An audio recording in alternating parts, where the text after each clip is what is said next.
Hi my dears, today we will describe a pictures. Сәлем достым, бүгін біз сіздермен суретті сипаттайтын боламыз. Біз бірінші суретте мына екі кресло, оң жақта екі креслоның жанында от жағатын орынды көріп тұрмыз. Жанында деген бұл жерде next to болады, от жағатын орын fireplace болады. Енді осыған there is, there are қосымшаларын қолданып сөйлемді бастайық. There are two armchairs. Armchairs бұл жерде кресло. Екеуін айтып тұрмын, сол үшін S жалғап тұрмын. There are two armchairs next to the fireplace. От жағатын жердің жанында, жоғарыда айна тұр, соны айтайық. Айна біреу, сондықтан мен there is-ден бастаймын. There is a mirror next to the fireplace деймін. Бұл жерде айнаның от жағатын орынның жанында тұрғанын айтып тұрмын. Келесі еденнің үстінде түрлі түсті кілемнің тұрғанын көріп тұрмыз. Еден бұл жерде floor, кілемді carpet дейміз, ал түрлі түсті дегенде colorful дейміз.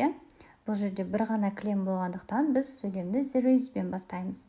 There is a colorful carpet on the floor дейміз.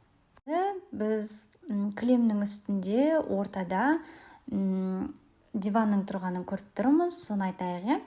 Бұл жерде диван біреу, сондықтан да сөйлемді there is-бен бастаймыз. There is a couch in the middle on the carpet. Кілемнің ортасында тұр, in the middle деген орта деген сөз.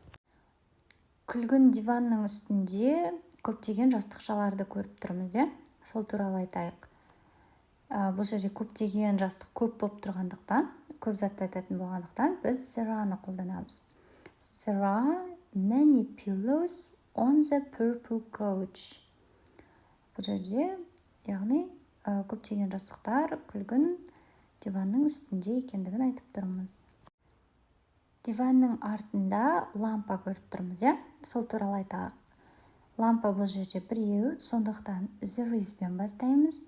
Ал артында деген сөз behind деп аталады. There is a lamp behind the couch дейміз. Достар, міне мен бірінші суретті сіздерге сипаттап бердім.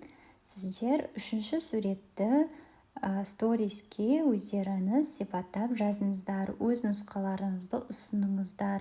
There is бен there are-мен бастап жазыңыздар. Достар, стористе мені белгілеуді ұмытпаңыздар.